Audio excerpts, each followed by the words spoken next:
Le livre du jour, Nicolas Caro, vous nous emmenez donc au départ d'une course un peu spéciale, Honolulu, Hawaï, sympa hein. Oui, avec un génie. Vous vous souvenez du film avec Johnny Depp, Las Vegas Parano? Il Oui. jouait le rôle d'un journaliste sous acide dans un Las Vegas complètement psychédélique. Ce journaliste a existé, c'était Hunter Thompson, écrivain. Il racontait ses aventures déglinguées avec beaucoup de style. On lui doit aussi Hells Angels, son récit donc de son compagnonnage avec ce gang de motards américains très très méchants, mais aussi Rome Express à Porto Rico, le quotidien de Kemp, un jeune journaliste dans les années 50 en quête de sujets mais un peu trop porté sur le rhum pour en trouver un valable. Et voilà que les éditions Folio publient cette semaine le marathon d'Honolulu en format poche. Et donc ce marathon, c'est Hunter Thompson qui le court? Heureusement non, c'est lui qui couvre l'événement. C'est pas un grand moment de journalisme sportif, mais c'est un grand moment de littérature en revanche. Il est accompagné de son fidèle acolyte Ralph Steadman. On est au début des années 80 et c'est la pleine tendance des marathons. Ne vous attendez pas à en apprendre beaucoup sur la course. Hunter Thompson déteste les marathons et le sport en général. Il essaye, mais décidément, il ne comprend pas du tout ce qui motive ces milliers de personnes à s'entasser pour courir 42 km.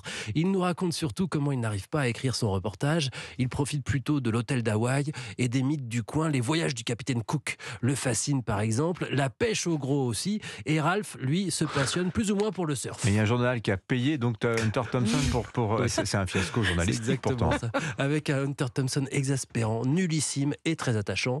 Mais surtout, on rit du début à la fin, parfois avec lui, parfois à ses dépens. On ne sait pas ce qui est vrai, ce qui est faux, et ça c'est bientôt plus la question. C'était un écrivain génial qui a fait de sa vie un roman et vice-versa. À sa mort, justement, en 2005, son ami Johnny Depp a respecté sa dernière volonté, que ses cendres soient dispersées en les tirant d'un canon depuis le haut d'une tour. Ah oui. Il a été fait selon sa volonté et sa mort dit beaucoup sur sa vie. Fantasque, complètement perchée et flamboyante. Voilà, le marathon d'Honolulu, Hunter Thompson, c'est chez Folio. Merci beaucoup Nicolas Caro. La sortie de la semaine à présent, Marie Jiquel, c'est cette exposition événement.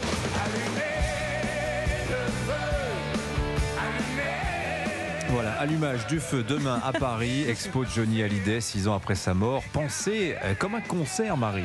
Oui, tout à fait. Il fallait donc de la place, 3000 mètres carrés consacrés à Johnny pour présenter entre autres sa collection de couteaux, ses bagues tête de mort, ses tenues de biker, ses costumes de scène, dont une tenue tout en strass et satin signée Christian Dior, ses guitares évidemment et même ses papiers personnels. Philippe Léosmet dit Johnny Hallyday. La carte de sport de Los Angeles. Il y a la carte de sport de Los Angeles, ses permis de conduire. Dans ce parcours aussi qui prend la forme d'une guitare, son bureau de la maison de Marne-la-Coquette réinstallé avec des cadres, des photos de famille, de potes, des bandanas. En fait, on croirait presque que Johnny va débarquer. On va écouter Éric Lavier, le directeur artistique, qui a passé en revue 57 ans de carrière pour monter cette exposition. Les gens m'appellent l'idole des jeunes. En regardant des vestes, en fouillant, on est tombé sur un paquet de gauloises, mais on voit vraiment une pause dans le temps. On voit, il en reste 5. Et j'avais trouvé à l'intérieur d'une veste une photo de ces filles. Alors, vous l'avez compris, on pénètre quand même, vraiment dans l'intimité. Alors, il n'a pas fumé les gauloises, je lui ai demandé. Alors, on profite aussi d'une scénographie spectaculaire. C'est un vrai show à l'américaine, pensé comme un concert, vous l'avez dit, Dimitri, avec beaucoup d'écrans, des jeux de lumière et bien sûr de la musique à fond. Alors le petit pincement au cœur de cette exposition initiée par Laetitia Hallyday, aucune trace des premiers enfants de Johnny, David Hallyday et Laura Smet. Éric Lavier tente de s'en défendre. D'un point de vue artistique, personne n'a été écarté, loin de là. Il y a des espaces où on parle un peu de toute la famille, de tout le monde, de ses vies, de ses femmes. Rien n'a été mis de côté. Bon, en fait, il nie, parce que vous lui mettez de côté, mais rien n'a été mis de côté. Bon, malgré c'est tout, le droit de réponse. Johnny l'expo pour voir Superbe la expo. carte de salle de sport de Faut Johnny y passer Hallyday. 3 heures. Il n'y a pas que là, il y a Oui. même un studio européen reconstitué. Ah, intéressant. Ah, voilà. Johnny Ouais. l'expo, voilà, exposition. Donc c'est à Paris. C'est où exactement d'ailleurs? À la porte de Versailles, au parc Porte de des Versailles, expositions. voilà, jusqu'au 26 12. juin.